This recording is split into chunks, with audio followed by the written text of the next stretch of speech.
Good morning students. मैं doctor Maya Agrawal, assistant professor SPC government college HP. आज का हमारा टॉपिक है एजेंसी एक परिचय। यानी आज के लेक्चर में हम एजेंसी के बारे में देखेंगे कि एजेंसी का निर्माण किस प्रकार होता है और किस प्रकार बनाई जा सकती है। तो सरल शब्दों में अगर हम देखें तो एजेंसी एजेंट एवं प्रधान के बीच एक संबंध माना गया है। एजेंट व प्रधान यानी एजेंट जो व्यक्ति नियोक्ता के लिए कार्य करना चाहता है वह एजेंट के रूप में उसके लिए कार्य करेगा तथा नियोक्ता उसका प्रधान माना जाएगा। तो अगर हम देखें तो एजेंट और प्रधान के बीच एक ऐसा संबंध माना गया है जिसका का जन्म की स्पष्ट गर्भित या लिखित ठहराव द्वारा होता है। तो इस प्रकार के ठहराव में जो एजेंट व्यक्ति है वो अपने नियोक्ता के लिए कार्य करने को तैयार होता है या नियोक्ता की ओर से कार्य करने के लिए वो नियुक्त किया जाता है, उसे हम एजेंट बोलते हैं। तो सरल शब्दों में हम देखें तो एजेंसी एक ऐसा ठहराव है जिसके द्वारा दो व्यक्ति आपस में एजेंट व नियोक्ता के रूप में कार्य करते हैं। एजेंट जो होता है वह अपने नियोक्ता के लिए कार्य करता है और एजेंट को इस कार्य के लिए अपने नियोक्ता से पारिश्रमिक मिलता है, जिसे कमीशन के रूप में माना जाता है। तो अब हम देखते हैं कि एजेंट होने के लिए क्या क्या बातें ज़रूरी है या क्या क्या चीज़ें इसमें महत्वपूर्ण स्थान रखती है। तो सबसे पहली बात है एजेंट होने के लिए दो व्यक्ति, एजेंसी का जो निर्माण होगा उसमें दो व्यक्तियों का होना आवश्यक है। पहला व्यक्ति एजेंट कहलाएगा जो कि एजेंट के रूप में कार्य करेगा, दूसरा व्यक्ति नियुक्त जिसके लिए वह कार्य करेगा। तो इस प्रकार इन दोनों के बीच संबंध को एजेंसी माना गया है। दूसरी बात जो हमें ध्यान रखनी है कि एजेंसी का जन्म में ठहराव द्वारा होता है।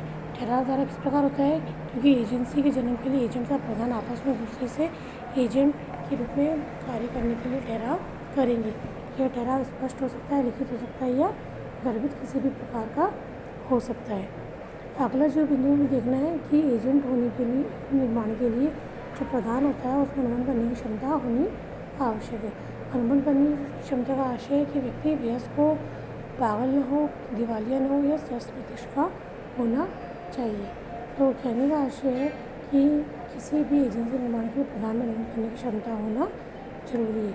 एजेंट चाहे तो बिना अनुमान करने की क्षमता वाला भी नियुक्त कर सकता है, लेकिन प्रधान में एजेंट की बनने के लिए प्रधान में एजेंसी निर्माण के लिए अनुबंध करने की क्षमता होनी अत्यंत आवश्यक है। दूसरी बात जो हमें देखनी है महत्वपूर्ण को ये रखनी है स्वतंत्र सहमति। क्योंकि जब ठहराव होता है तो प्रस्ताव पर जो स्वीकृति मिलती है तो ठहराव का निर्माण होता है, तो ठहराव की जो स्वीकृति होनी चाहिए वो स्वतंत्र होनी चाहिए। स्वतंत्र सहमति का आशय है कि उसमें किसी प्रकार का दबाव या किसी प्रकार का दबाव सहमति के लिए प्रयोग नहीं होना चाहिए।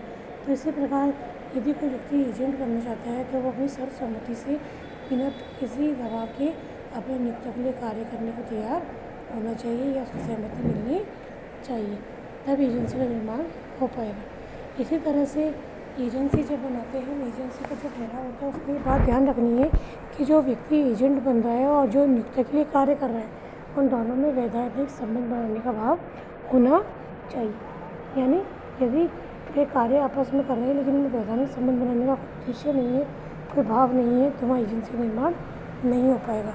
तो कुल मिलाकर बच्चों अगर हम देखें तो एजेंसी एक ऐसा संबंध माना गया है जिसमें एजेंट तथा नियोक्ता आपस में एक दूसरे के लिए कार्य करते हैं। जो एजेंट होता है अपने नियोक्ता के लिए कार्य करता है और उस कार्य से प्रतिफल मिलता है। तो जो एजेंट नियोक्ता के लिए कार्य करेगा तो इन दोनों के बीच के संबंध को हम एजेंसी बोलेंगे, यानी एजेंसी कहेंगे। तो इस प्रकार एजेंसी का निर्माण ठहराव द्वारा होता है। जैसे ही ठहराव का निर्माण होगा एजेंट और नियोक्ता के बीच एजेंसी का जन्म हो जाएगा। तो इस प्रकार एजेंसी के में नियोक्ता और एजेंट दोनों मिलकर कार्य करते हैं और तो ऐसी स्थिति में एजेंट का दायित्व बनता है कि वे सभी कार्य बहुत सोच समझकर जिम्मेदारी से करें, क्योंकि एजेंट जो भी कार्य करेगा उसका उत्तरदायित्व नियोक्ता का भी माना जाएगा। एक सर का आया फोन नहीं, वो दे देना, उनके